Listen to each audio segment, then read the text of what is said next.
Alright everybody, welcome to my Exam 3 Essay 3 video. Today we'll be talking about blood mainly. So first start off and talk about the composition of blood. So if we had some sort of blood tube, like they just drew your blood, they put it in a centrifuge, spun it down really quick, what we'd see is down here, this is where all your red blood cells would sink to. And then we're going to have kind of this thin, itty-bitty layer. That's called your buffy layer. That's where your white blood cells are. And this red layer, those are going to be your red blood cells. Now the percentage of red blood cells to the rest of your blood, that's going to be your hematocrit. It's also shortened as HCT. So that's your hematocrit. Now the rest of this stuff right here, this is just going to be your plasma. Now your plasma has a few different things, so we'll talk about that.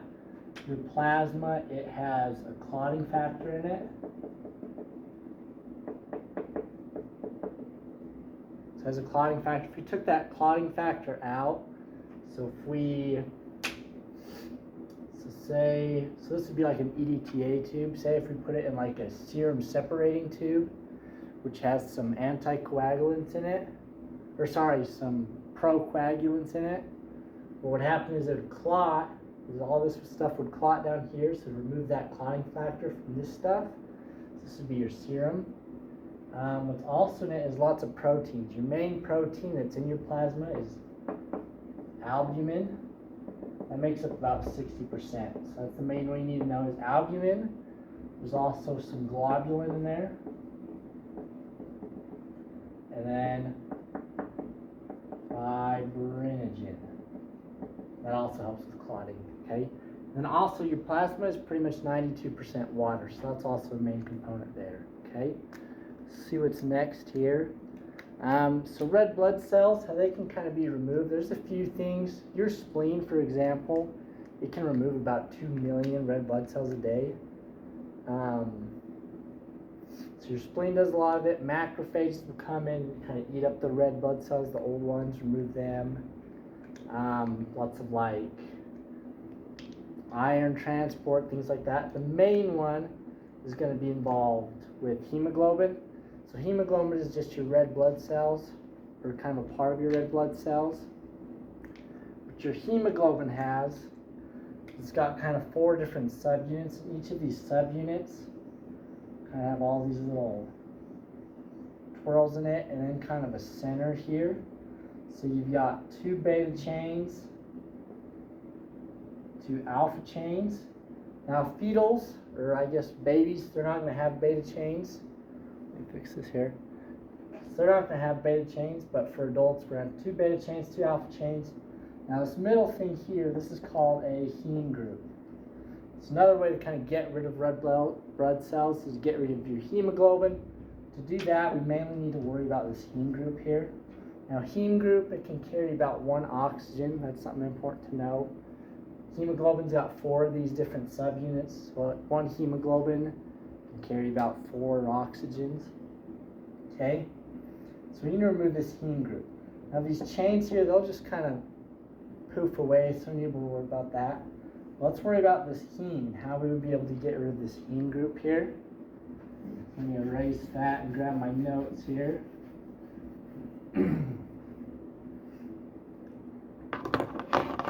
Oh, not those ones, this one. So the first thing that's going to happen is this heme, it's going to have like some iron, but it's also got kind of this interesting kind of ring thing here. And so what we're going to take is we're going to take heme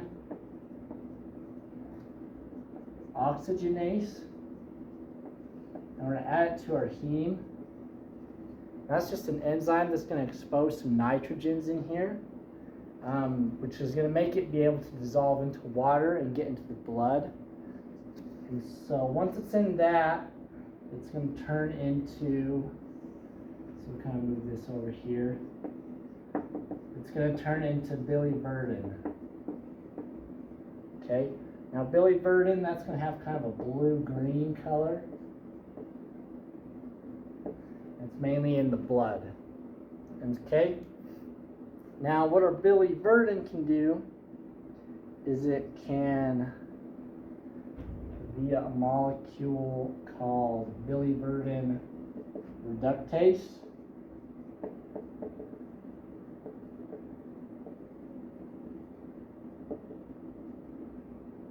okay, it's going to break a double bond on that molecule and kind of allow it to swivel along each other.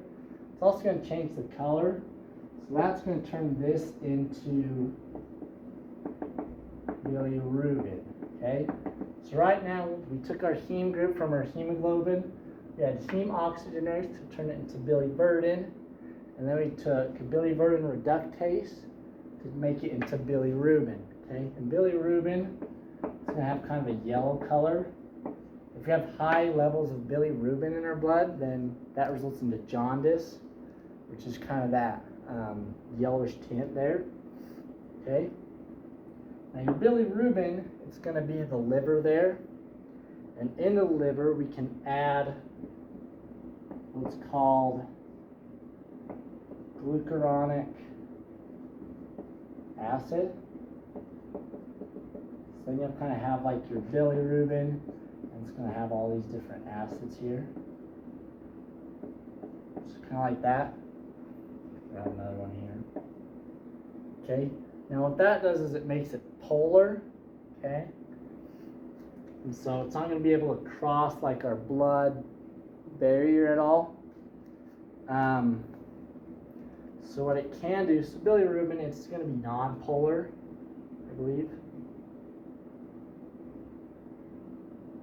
Or no, sorry. So yeah, so it's going to make it non-polar. Albumin is also a big thing because albumin's kind of carrying our bilirubin all around. So let's carry our bilirubin around, take it to the liver, give it some glucuronic acid to make it conjugated. So now this is conjugated.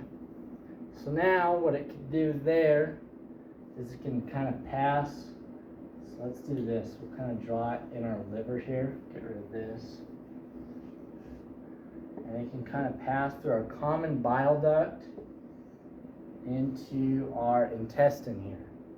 So it pass through here, getting here, into our intestine.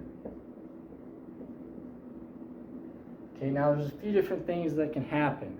It's in our intestine. In our intestine, there's lots of bacteria that can kind of break it down. So some of it can get broken down into what's called stereobilin,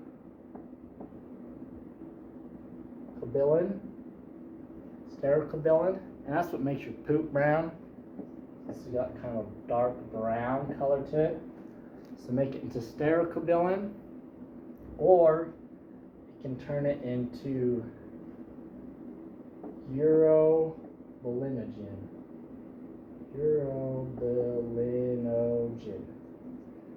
Okay? Now what urobilinogen can do is it's going to be non-polar. So this is non-polar, so it can kind of cross back and forth. So it can go kind of back into the blood, and then it can either go back into the liver to just be converted back, or it can go to the kidneys, where it'll be converted into urobilin. Okay, and urobilin is just in your urine, so it essentially be turned into urine there. Okay, so that's another way that we can get rid of our hemes there, or our hemoglobin, red blood cells. So we got that part down, got the components of heme. Okay, so let's move on to blood coagulation. Also blood not coagulation, anticoagulation, I guess. I'm going to erase this really fast.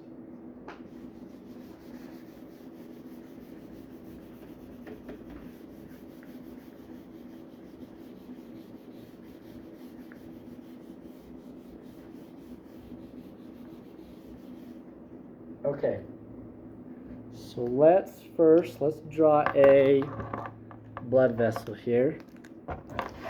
Get my notes really quick.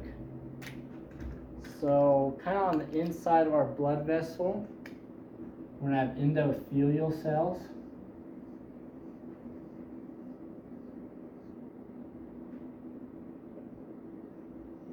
So this red, that represents our endothelial cells.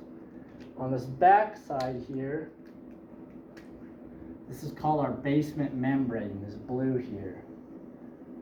So that's our basement membrane, and it's mainly made out of collagen. And collagen is kind of negatively charged, which makes a lot of things attracted to it. Okay? So now in our blood vessel, let's first, so our plasma, it's also got platelets in it. No, not our plasma, our kind of buffy layer has some platelets in there, white blood cells. So let's draw in some platelets here.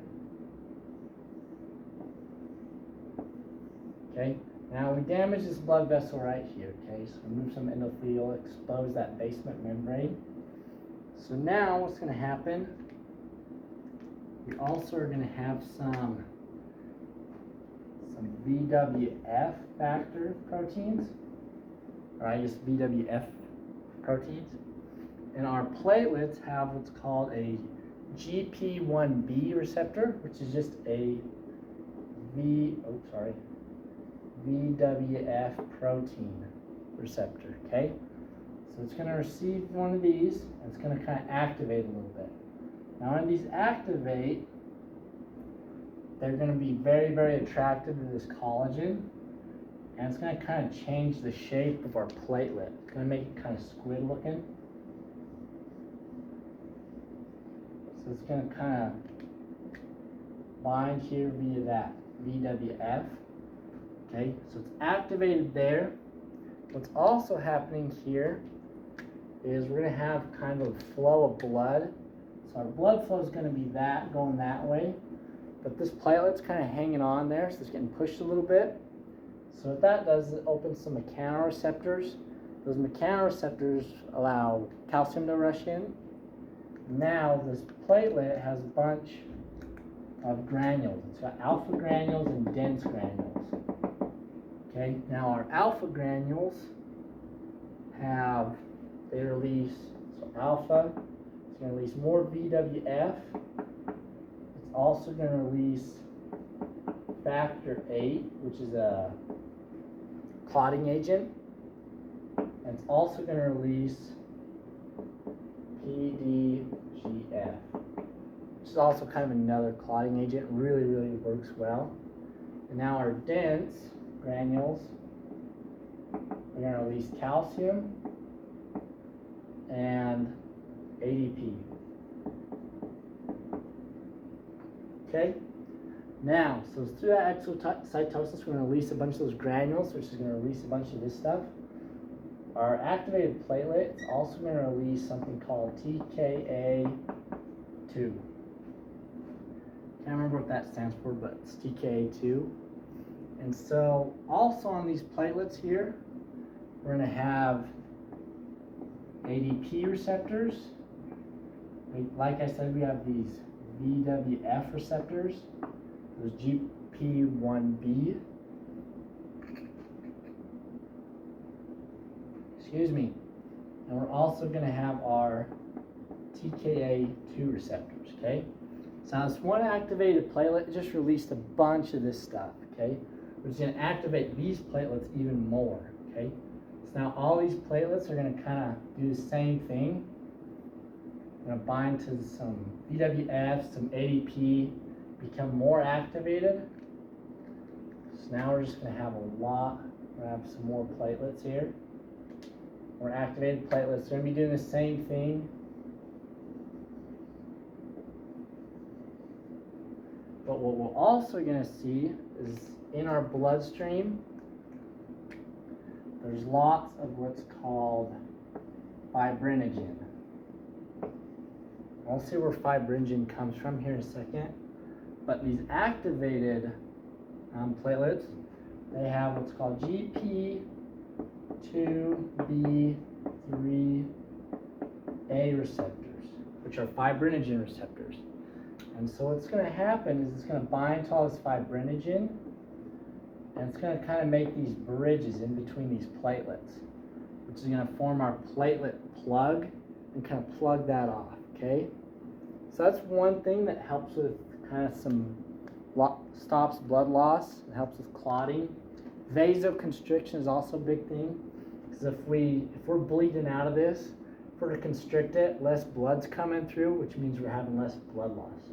If we dilate it, we're having more blood coming through, more blood loss. So once we constrict that, it slows it down, allows less blood to come in. I believe that's it for that. One thing to remember is NSAIDs, so like ibuprofen, Advil. Those are the ones I know. I'm not very smart. I just don't take a lot of them. Maybe through that. It's going to block this TK2, which is going to lead to less clotting. So you got to be careful with that. I believe next we're going to go into our coagulation cascade. Yeah, so we talked about vasoconstriction, platelet. Yeah, so let's go into our coagulation. Well, actually, no, let's save that for last. Let's explain something else here. Our endothelial cells, they're going to want to kind of block this whole process from happening, especially, well, not especially, mainly away from where this is happening. So we just don't have all these random clots growing, because that's bad. That can lead to stroke. So we don't want clots where there's not damage. So these endothelial cells are going to want to block that. And kind of one way they do that, let's erase this.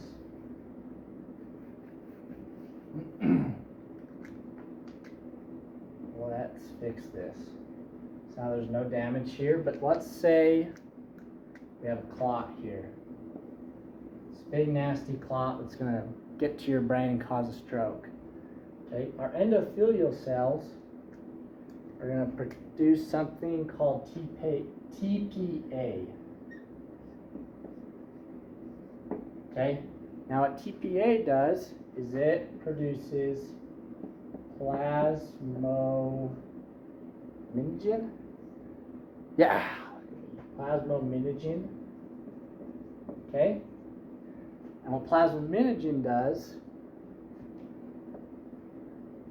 or I guess it's more like this TPA from our endothelial cells is going to attach to plasminogen, and when that happens, we make what's called plasmin. Right? Yep, plasmin. Okay. So let's think about that. So plasminogen is just kind of in here. TPA releases, adds to plasminogen, making our plasmin. Okay. Now what plasmin does is it's going to kind of attack those fibrinogen and fibrin bridges that we created. So it's going to attack those bridges into this clot and just start chopping it up and breaking it down. Break that clot down, make it smaller, make it nothing, so where we don't have to worry about it, okay? If there's lots of this, it's going to be really lots of clots and stuff. It's going to be hard for this system to keep up with it. So watch your LDLs, boys, okay? Well, that's essentially that. So let's erase this now, and let's talk about the coagulation cascade.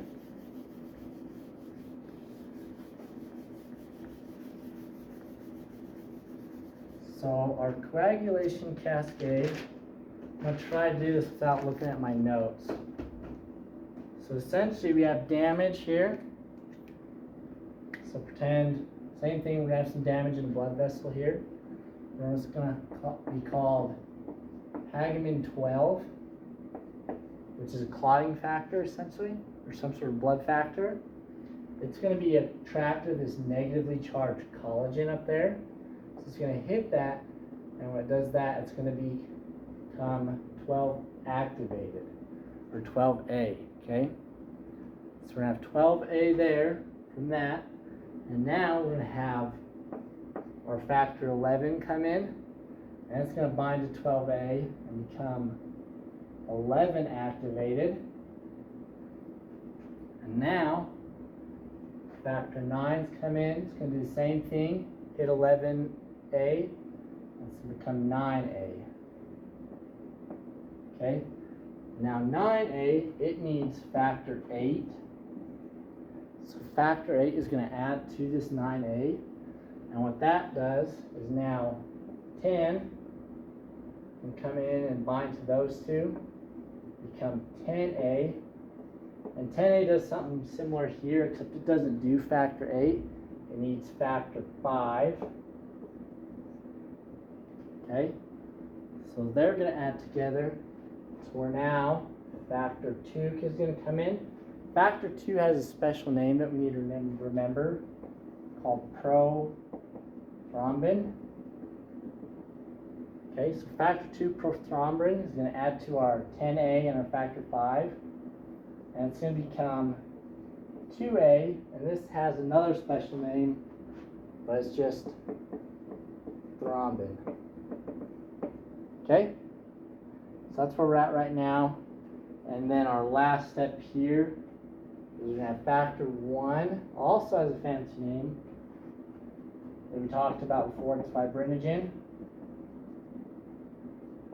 which is important in clotting. We're going to add to 2A. It's just going to be 1A, which is called fibrin, which is also important in clotting, okay? So that's where we're at now, or right here. Now, this part from 12 down to 10, this is called our intrinsic pathway, okay? And then from 10 down, this is called our common pathway.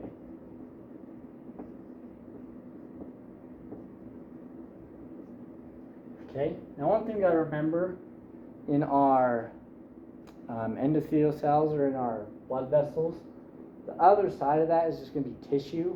Whether we're talking about blood vessels in your arms, it's muscle, it could be organs, whatever. We're going to have some tissue, which means we're going to have some tissue cells. These are our tissue cells. Now our tissue cells are going to release a tissue factor, which is going to be our factor 3. Let's just, I don't know, what are we doing? Factor 3, okay? Now what's going to happen is factor 3 is going to bind to factor 7, which is just, again, out here in the blood. So 3 is going to bind to factor 7, which is going to make our factor 10. And then our factor 10 is just going to come right back here. And we're going to continue this whole process. Okay, now this is a different pathway. This is called our extrinsic pathway. Okay? Now there's different ways we can kind of inhibit this. Okay, different tests we can measure to see how well this is working. So if we wanted to measure our intrinsic pathway here and see how well it's doing, we would use what's called a PTT test. Okay? If you wanted to measure our extrinsic pathway, we would use just a plain PT test. Okay? Now there's different drugs that can affect this. They can kind of inhibit your blood to be able to coagulate. So if we wanted to block our intrinsic pathway, we would need to block our factor 12, which would mean we would need what's called heparin. Okay? Now heparin blocks this factor 12, essentially blocks everything from here happening. Okay? So we're not going to have any like clotting because of that. Okay? Alright, yes, we still can kind of have some from our intrinsic, but we're not getting any from this. Okay? Now, if we wanted to block our extrinsic, we need what's called Coumadin, also called warfarin, which this one blocks 12, this one blocks factor 7. So we're blocking this factor, so now we're not getting any coagulation from our extrinsic pathway. Okay? Another thing to remember, vitamin K affects our 7 as well. Okay? Or it's used to make factor 7. So if we lower our vitamin K, we would lower our factor 7. Okay? Increase vitamin K, we're going to increase factor 7. Okay? So that's pretty much that. So if we administered a dose of warfarin. We're going to block this factor, our factor 7. So we're not getting any coagulation because of the extrinsic pathway. And if we wanted to measure how well we're doing or making sure that's at a good, we're not doing it too much, we're going to order PT tests to see how well it's doing and if we need to adjust our dosage at all. If we were blocking our intrinsic pathway, we're going to administer a dose of heparin, block factor 12. And to see how well we're doing that way, we're going to use a PTT test to see how well our dosage is doing if we need to administer it. There's other things that kind of mess with coagulation. For example, like hemophilia. I have a cousin that has hemophilia, which means he doesn't have any factor 8, which means his intrinsic pathway is pretty much cut short, so he just does not clot as much. He still gets a little bit from the extrinsic pathway, but not what he needs. Okay, so those other things that can kind of affect it. I believe that's all for this video. Let me double check here. Yep, that is it. See y'all next time.